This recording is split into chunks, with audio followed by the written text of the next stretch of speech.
મિત્રો સ્વાગત છે બધાનું આજના એક નવા વિડીયોમાં। તો દોસ્તો આજે અમારી જર્ની રહી છે દ્વારકાથી ગાંધીનગર, यानी कि તમે લોકો જો આગળનો વિડીયો જોયો છે તમને ખ્યાલ હશે કે માણસાથી દ્વારકાનો વિડીયો ઓલમોસ્ટ मैंने અપલોડ કરી દીધો છે બરાબર। તો આજે રિટર્નમાં જાઉં છું ગાંધીનગર સુધી, ત્યાંથી હું આગળ નીકળી જઈશ બરાબર। તો અત્યારે હું છું ગોમતી નદીના પાસે બરાબર, જો દ્વારકાધીશનું મંદિર છે એક્ઝેક્ટ એના પાછળ મંદિર છે બરાબર। તો નેક્સ્ટ અત્યારે જાઉં છું બસ સ્ટેન્ડમાં, તો તમને બસ સ્ટેન્ડ પણ બતાવીશ બરાબર। અને બસ કેટલા વાગે અહીંથી ઉપર છે દ્વારકાથી ગાંધીનગર જવા માટે તે પણ તમને બતાવી દઈશ, ટિકિટ કેટલી લાગી હતી બરાબર, અને કિલોમીટર કેટલું થાય છે એ પણ તમને લોકોને કહી દઈશ બરાબર। તો વિડીયોમાં બના રહેજો, અને વિડીયો સારો લાગે તો લાઇક સબસ્ક્રાઈબ જરૂરથી કરતા રહેજો બરાબર। તો દોસ્તો હું આવી ગયો છું દ્વારકા બસ સ્ટેન્ડની અંદર। તો તમે લોકો જોઈ શકો છો કે દ્વારકાનું બસ સ્ટેશન એકદમ મસ્ત મોટું છે અને એકદમ સારું છે બરાબર, ચોખ્ખાઈ એકદમ મસ્ત છે। તો કરીબ અહીંથી આપણી બસ છે 4 વાગે માણસાની દ્વારકાથી ગાંધીનગર જવા માટે બરાબર। તો જેવી બસ આવે છે બસ તો તમે લોકો કદાચ જોઈ જ છે, સ્લીપર છે આપણી બરાબર। તો જેવી બસ આવે છે તમને બોર્ડ બતાવીશ અને પછી આપણે જર્ની સ્ટાર્ટ કરીશું। તો મિત્રો આપણી બસ લાગી ગઈ છે બરાબર દ્વારકાથી માણસા, ઓલમોસ્ટ આ બસની તમને રિવ્યૂ મેં બતાવી દીધું છે બરાબર। તો સાબર એક્સપ્રેસ છે દ્વારકાથી માણસા જવા માટે, એટલે કે ગાંધીનગર સુધી આપણી જર્ની રહે છે આ બસની અંદર બરાબર। તો બોર્ડ તમે જોઈ લેજો। તો દોસ્તો હું બસની અંદર બેસી ગયો છું અત્યારે। તો બસની ટિકિટ મેં રિઝર્વેશન ઓલરેડી કરી હતી બરાબર। તો બસ આપણી 4 વાગે નીકળી છે વાયા ખંભાળિયા, જામનગર, રાજકોટ, અમદાવાદ, ગાંધીનગરથી કરીબ 15-20 કિલોમીટર છે માણસા બરાબર। તો આપણી જર્ની આજે ગાંધીનગર સુધી રહેવાની છે બરાબર। તો વિડીયો કન્ટિન્યુ આપણે આગળ ચાલુ રાખીશું। તો મિત્રો આપણી બસ અહીંથી નીકળી ગઈ છે કરીબ 4 વાગે એક્ઝેક્ટ દ્વારકાથી બસ આપણી ઉપડી છે। ડ્રાઈવર કંડક્ટર જોડે વાતચીત થઈ હતી તો કરીબ એમને કહ્યું હતું કે આપણે 3:30-4 વાગ્યાની આસપાસ ગાંધીનગર પહોંચી જઈશું બરાબર। વાયા તમને કહી દીધું છે કે વાયા ખંભાળિયા, જામનગર થઈ, રાજકોટ થઈને અમદાવાદ થઈ ગાંધીનગર પહોંચશે બરાબર। તો વિડીયો તમે પૂરો જોજો બરાબર, ત્યાંની આગળ કઈ જગ્યાએ હોલ્ડ કરે છે એ પણ તમને બતાવીશ બરાબર। મને તો અહીંયા થાક તો બહુ લાગે છે, કારણ કે ઓલરેડી 2 ઉજાગરા છે કન્ટિન્યુઅસ જર્નીની અંદર, તો નીંદ પણ બહુ મને આવે છે અત્યારે। તો ટ્રાય કરીશ તમને પૂરેપૂરું બધું બતાવવાનું, પણ જો ઊંઘી ગયો તો પછી સીધું ગાંધીનગર બસ સ્ટેશન તમને બતાવીશ। તો મિત્રો તમને કહી દઉં કે ગાંધીનગર યાની કે દ્વારકાથી ગાંધીનગર કરીબ કિલોમીટર થાય છે 540 કિલોમીટર, અને જે ટિકિટ લાગી હતી મારી સિટિંગની 352 રૂપિયા બરાબર, કેમ કે મેં ઓલરેડી રિઝર્વેશન કર્યું હતું એટલા માટે। અને બીજી વાત કે તમારે સ્લીપર જોતી હોય તેમાં 80 રૂપિયા પ્લસ કરી નાખી છે, તમને સ્લીપર બની મળી જશે। બીજી વસ્તુ કે જ્યારે પણ તમે નાઇટનું ટ્રાવેલિંગ કરતા હોય તો સીટ બુકિંગ કરી દેજો ઓનલાઈન, નહીં તો ટિકિટ મળે નહીં, એટલું ચીજ ધ્યાનમાં રાખજો।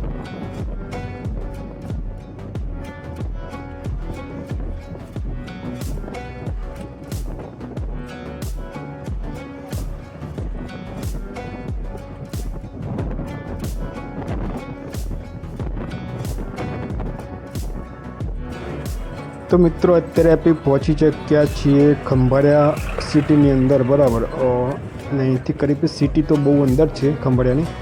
તો બહારથી તમે જોઈ શકો છો આ રીતની ખંભાળિયા સિટી દેખાય છે બરાબર। એની સાથે આપણે ખંભાળિયાથી આગળ નીકળીશું સીધા જામનગર તરફ જવા માટે।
તો મિત્રો ખંભાળિયા બસ સ્ટેશનની અંદર બસ ગઈ હતી ને ત્યાંથી આપણે નીકળી ગયા છીએ બરાબર. તો બસ સ્ટેન્ડમાં શૂટ કરવું ભૂલી ગયો, યાની કે ત્યાં અમુક લોકો હતા તો લોકો ના પાડતા હતા બસ સ્ટેન્ડનું શૂટ કરવા માટે, તો પછી મેં રહેવા દીધું બરાબર.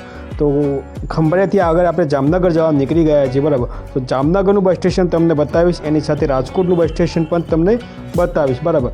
તો દ્વારકાથી જામનગર જવા માટે કરીબ તો 3.5-4 કલાકનો રસ્તો છે. તો 4 વાગે આપણે નીકળ્યા હતા દ્વારકાથી. ખંભાળિયા કરીબ 7-7:30ની આસપાસ આપણે જામનગર બસ સ્ટેશનમાં પહોંચી ગયા હતા બરાબર. તો આપણે સીધા મળીએ હવે જામનગર બસ સ્ટેશનમાં.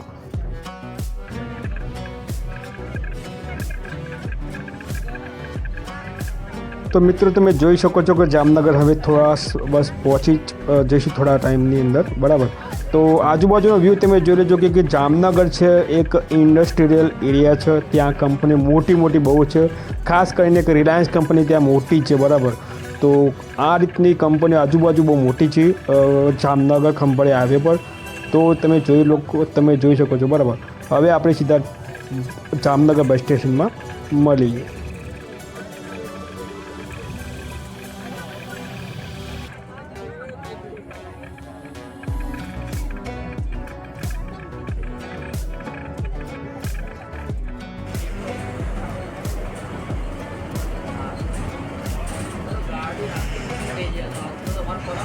गाड़ी खाली है, एक का शिफ्ट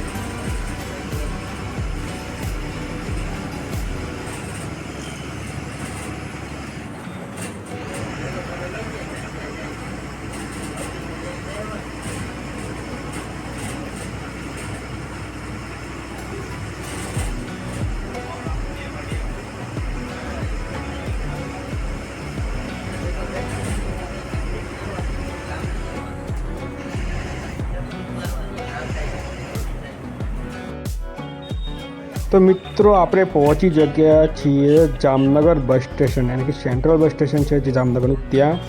તો તમે લોકો જોઈ શકો છો કે જામનગરનું જે બસ સ્ટેશન છે આવું કંઈક દેખાય છે બરાબર. કરીબ વાગ્યા છે 7:30ની આસપાસ આપણે જામનગર બસ સ્ટેશનમાં પહોંચ્યા છીએ.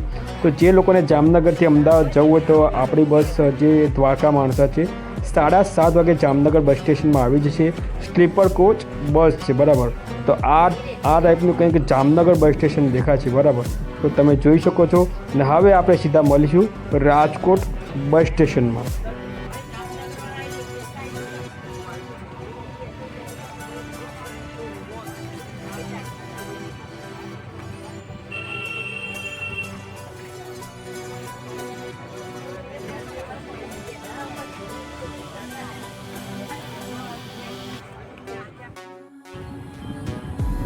તો મિત્રો આપણે જામનગરથી કરીબ 7:30-7:45 આપણે નીકળી ગયા છીએ બરાબર અહીંથી. તો અને જામનગર સિટી આવી કંઈક દેખાય છે. એની સાથે હવે આપણે સીધા મળીએ રાજકોટ બસ સ્ટેશન ડેપોમાં બરાબર. તો વિડીયો કન્ટિન્યુ રાખજો. વિડીયો સારો લાગે તો લાઇક સબસ્ક્રાઈબ કરવાનું ભૂલતા નહીં.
તો મિત્રો અત્યારે આપણે પહોંચી ચૂક્યા છે રાજકોટ સિટીની અંદર, બરાબર.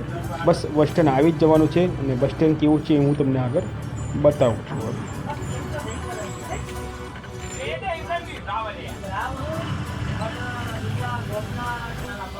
તો મિત્રો લગભગ 10 વાગ્યા છે અને રાજકોટ ડેપો આવી ગયું છે. તો રાજકોટ સેન્ટ્રલ બસ સ્ટેશન તમે જોઈ લો કેવું દેખાય છે, બરાબર. આ રીતનું રાજકોટનું સેન્ટ્રલ બસ સ્ટેશન દેખાય છે. તો હવે સીધા આપણે મળીએ છીએ હોટલ પર બસ સ્ટોપ કરીએ ત્યાં, અથવા તો સીધા અમદાવાદ બસ સ્ટેશનમાં.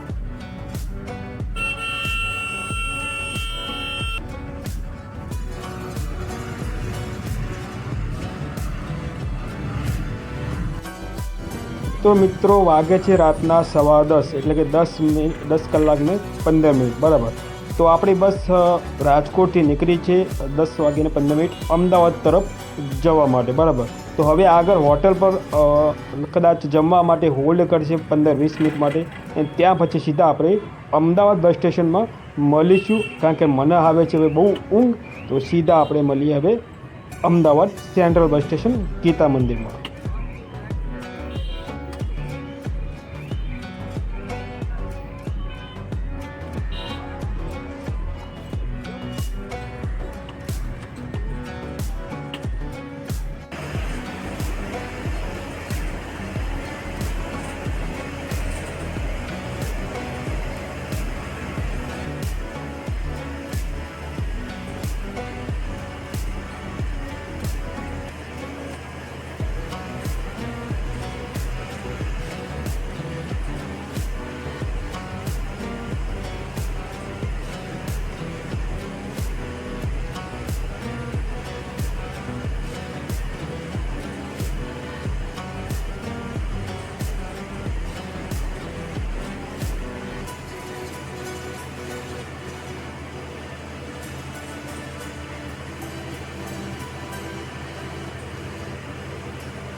તો મિત્રો પહોંચી ગયા છીએ Ahmedabad central bus stand Geeta મંદિરમાં, બરાબર.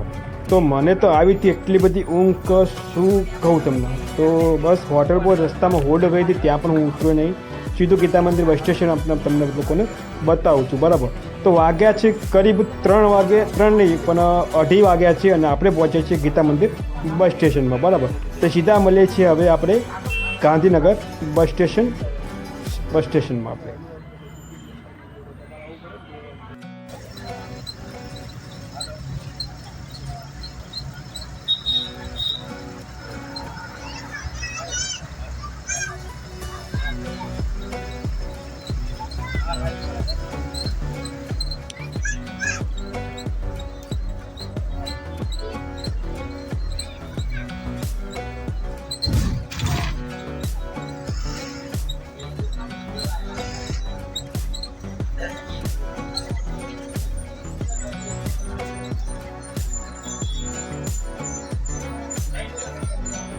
તો મિત્રો હું અત્યારે પહોંચી ગયો છું મારા ગામની અંદર, બરાબર.